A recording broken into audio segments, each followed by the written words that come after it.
The bridal shower was at the winery, my sister Holly's winery, technically. The family business that had been passed down through Mom's side, now run by Holly and her husband, Grant. I'd been invited, despite everything. Despite years of being the sister who moved away, who chose a different life, who didn't stay to work in the family business. The invitation had been formal, cream cardstock, elegant script. Bridal shower for Melissa Hartley, daughter of Holly Hartley. Sunday, 2 p.m., Sunset Ridge Winery. Holly's daughter, my niece, getting married at 23, just like Holly had. I'd driven 3 hours to attend. Bought an expensive gift, a full set of artisan cookware. Worn my best dress, a cream-colored silk that had cost me $400. It was beautiful, elegant, the kind of thing you wore to important family events.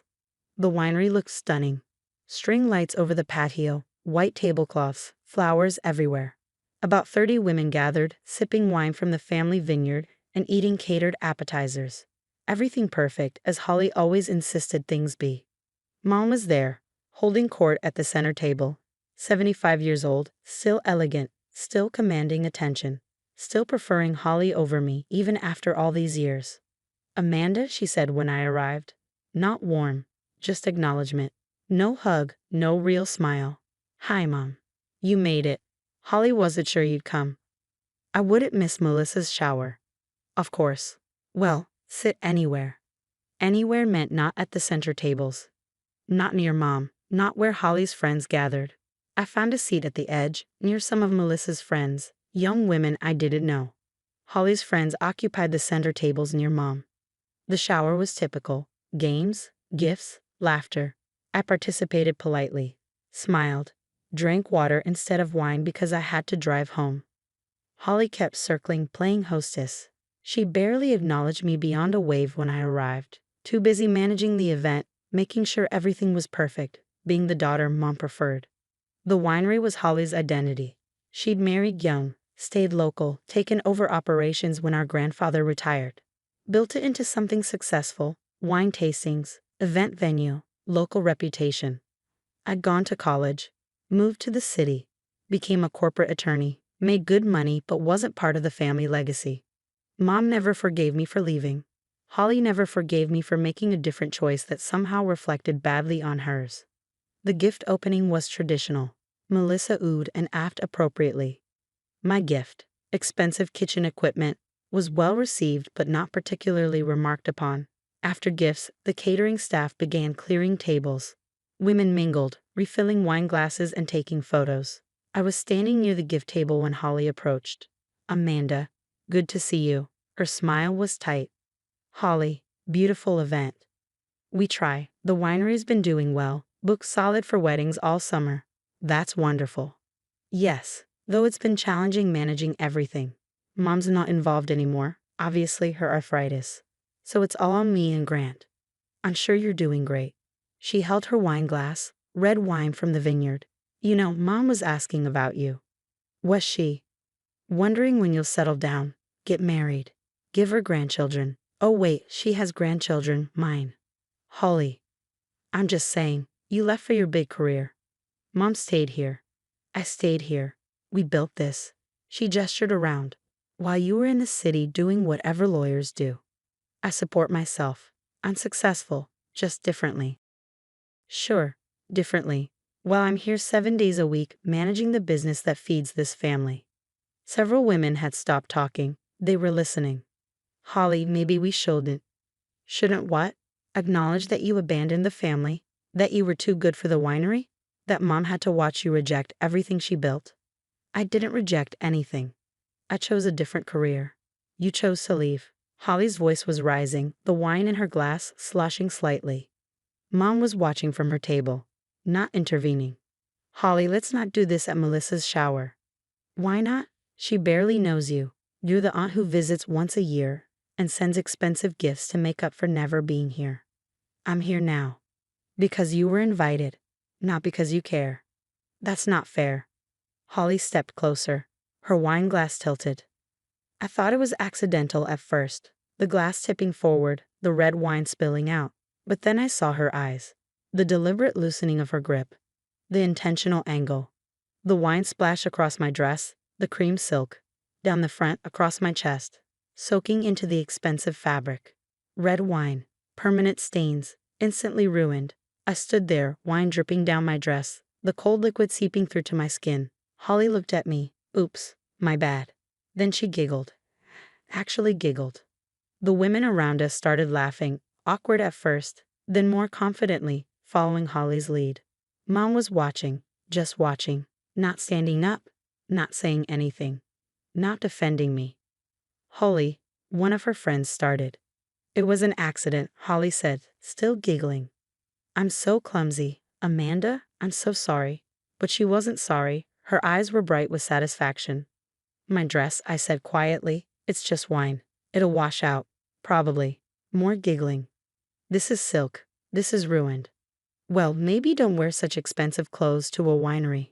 Wine happens, she shrugged, smiling at her friends. They laughed harder. Mom finally spoke. Holly, get your sister a towel. Not apologize.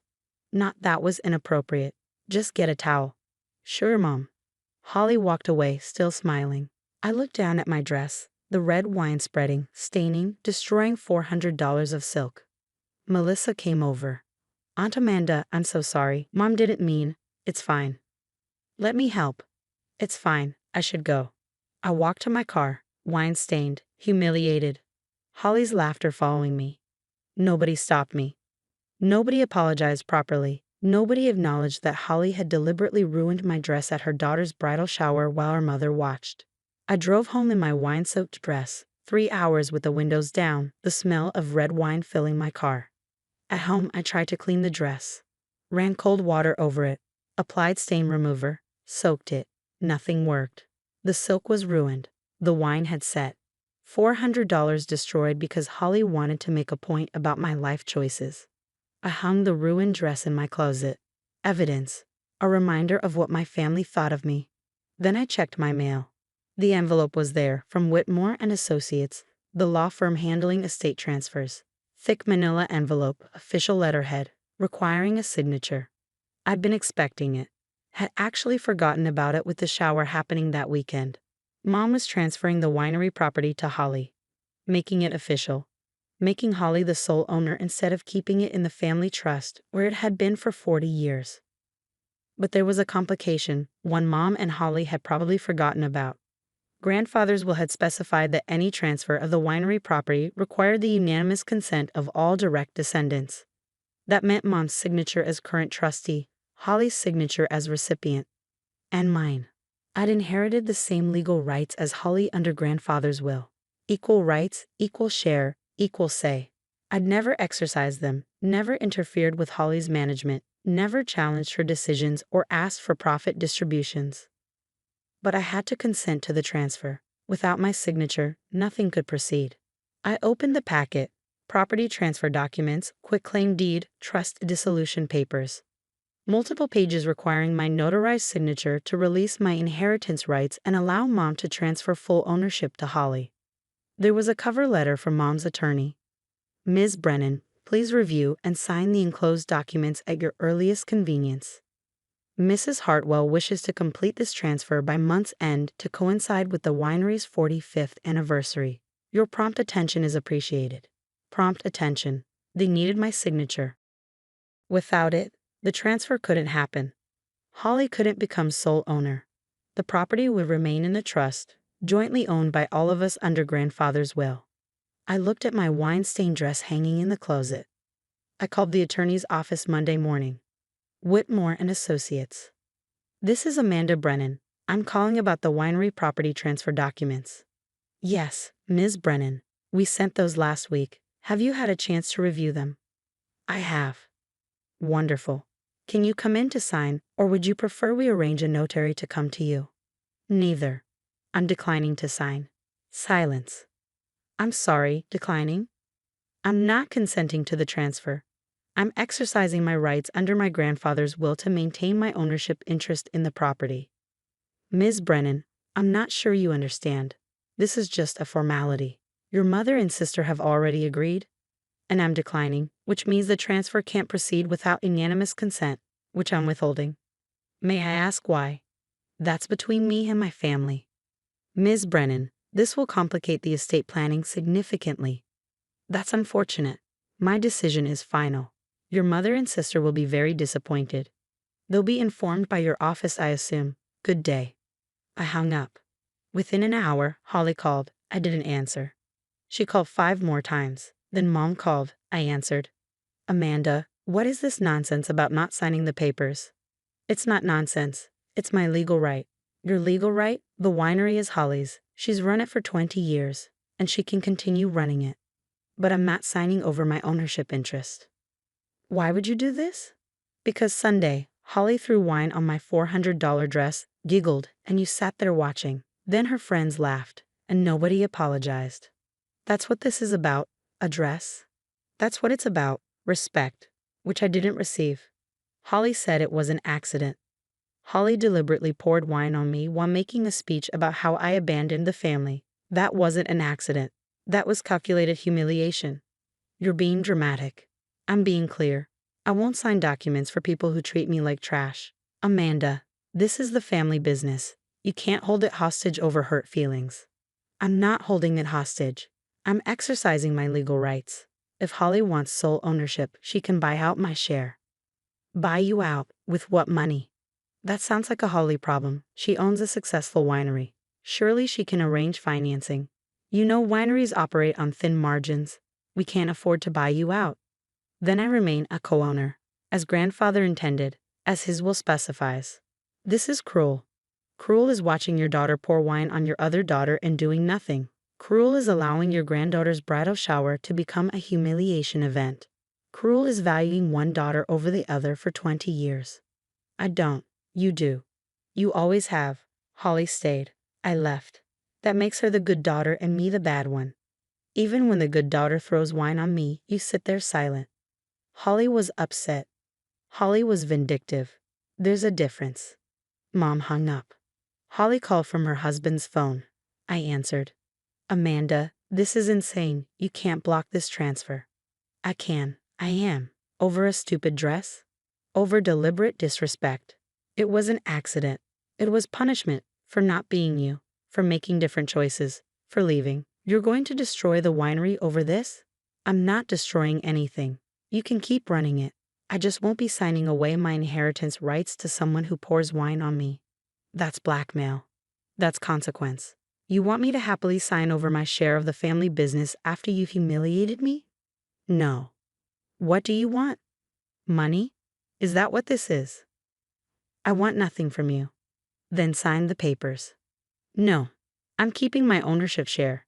As grandfather intended, he wanted all his grandchildren to have equal rights to the property. I'm exercising mine. You don't even care about the winery. Neither do you, apparently, or you'd have treated me better. She hung up.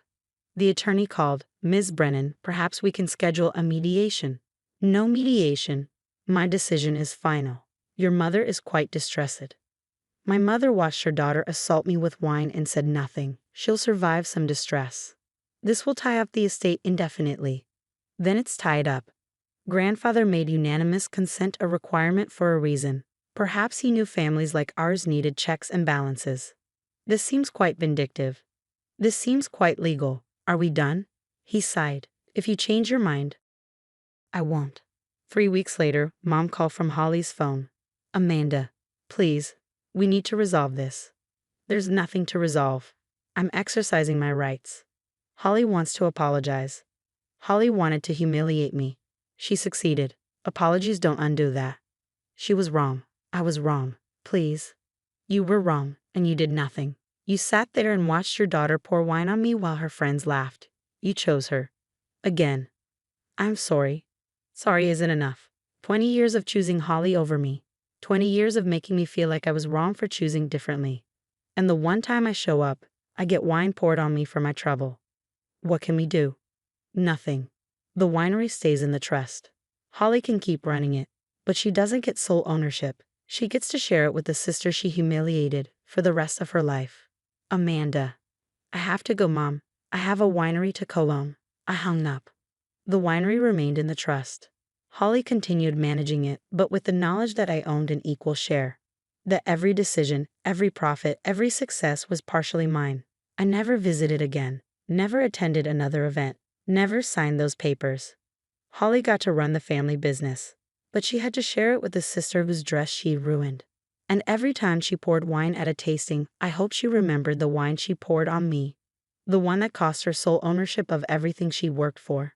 Oops. My bad. Now nobody's laughing.